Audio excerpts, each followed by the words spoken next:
好，但请教瑞德哥，那讲不听也就算啦，我又觉得那塞车，大家也说塞车，施工塞车是合理的嘛？那偏偏呢，这个国民党立委就要帮蒋万安啊，就要来助攻一下。徐小青说什么呢？你只是在等红灯。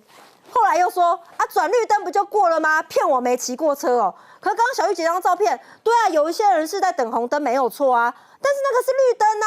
所以现在怎样，连公车都要等红灯，是不是？其实徐小青也没有讲错了啊，为什么？你只是在等红灯嘛，一个灯、2个灯、3个灯、4个灯，五灯奖啊，就是这样子嘛。你就一直等这样而已嘛，不食人间烟火。我讲坦白的，你每天在那边等。我要是民意代表还是这个政府官员，我每天上下班尖峰时刻，我就在那个地方等啊，看看到底状况是怎样。因为很简单啊，早上上班的时间的时候，请问怎么塞？新北市往台北塞，然后呢，下班的时候呢，台北市往新北塞，因为很简单的道理嘛。还有罗斯福路，那为什么？因为大家要下班。好，那么这几个我最有资格讲，我比这个公馆雪芙啊还有资格讲。我47年前就在那里读书了，你知道吗？然后40年前他要爬七了，就是我今麦太太。我的太太就是那样，我太太台大的啊，然后也在那边上班，刚好在那个地下道的上面那栋大楼啦，我每天在那边陪她啦，所以我非常有。你不是不能做，请不要夹带爱。你不是不能做，我只是讲事实。不，我来升立第五，我们两个来竞选。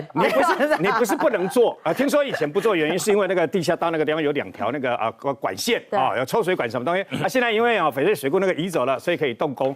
你不是不能做，而是你做的方式跟你选择的态度啦。刚刚年晃讲得好啊，你其实只要台北市承认，台北市政府承认说这个是阵痛期。我跟你讲，麦嘎公美他掐了，我举个例子就好了。最倒霉哪里啊？台北市仁爱路、南海路。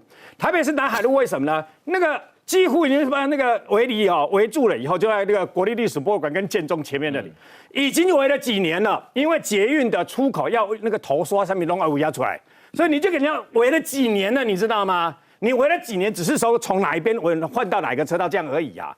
那么既然这样子，你就要承认会有阵痛期，可能会塞车。可是问题是，你们这次演得太过分。第一天说没塞车，还记得吗？第一天说没有塞车，那是因为你们看不到，因为我们认为那边会塞车，所以我们不敢走福和桥，全军跑去走那个永福桥。永福桥它个病体嘛，我想坦白的嘛，永福桥本来就短又小啊，结果大家都跑去那边塞得一塌糊涂嘛，你们看不到啊。然后呢，现在来讲说，昨天到今天更有意思了，明明就塞车，现在就把理由推这个施工单位自己进行封闭车道。我问你啊，台北市政府连起东细啊哟，你们都没有人这边盯着吗？你就任由这个施工单位白天那边那个封闭车道，派人吧？有监工啊。我问你嘛，你们人在哪里嘛？你没有人跟那个讲说，你半夜的时候才可以封车道哦，白天不能封。你讲这句话的时候，就表示你们失职渎职啦。我讲坦白的嘛，那有立委啦去拍说，看到8点15分上班时间8点15分都不塞车，那更怪了。如果真的这样的话，我就跟我们跟年晃大家会认为怎么样？你就干脆就不要把车道跟圆环塞了就好，就不要动就好了嘛。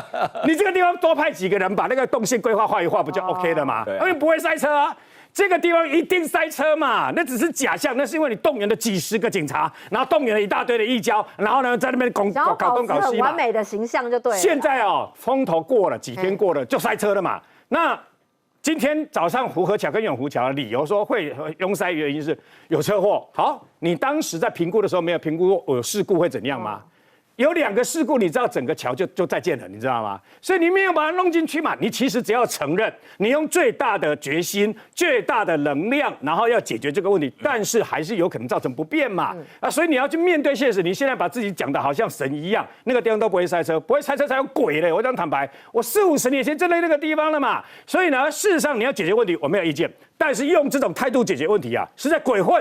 不好意思，你没有混过去，那就被人家打脸了嘛。打脸了又不承认理由，一大堆的理由啊。这个政府这个市政府不是一个负责任的市政府。好，所以我请教瑞文委员因为你看啊，就是因为李四川说1个月内要完工我觉得现在这个接案子的厂商也蛮可怜的，因为要背锅，然后我要被罚钱。现在就有网友说呢，因为昨天下午连公车都出现大塞车的画面，他说台北市府叫了那么多警察到现场，总不会连一个新工处的人都不在现场吧？现在都说是厂商偷偷施工所以惹祸，那我就问台北市政府怎么有办法让人家偷偷施工呢？好，你看现在蒋万安说什么呢？勉励局处啦，全力以赴，不要怕外界的异音。哎呦，那现在蒋万安又把它推给局处了，那我觉得局处也很可怜，厂商也很可怜呢。所以我觉得蒋万安的整个态度上是有问题的哈。像发生这么多争议，不管这些争议你听不听得进去，你至少应该要去看一看嘛哈，应该去看看现场的状况。大家有这么多的批评，这么多塞车状况的话，你要不要去看一下？结果你选择的是去捷运，却不选择去圆环，那你的思考显然只是在做政治上的思考，并不是以你的人民、你的百姓为最大的思考，然后你并不敢去面对问题，并不敢去解决问题。再来，我要提醒的是，你是市长，市长其实要概括承受所有的一切的哈。你把责任推给局处、推给厂商，这是没有办法交代的，因为局处也是你这个派出来的人，你的局长，然后你的官员哦。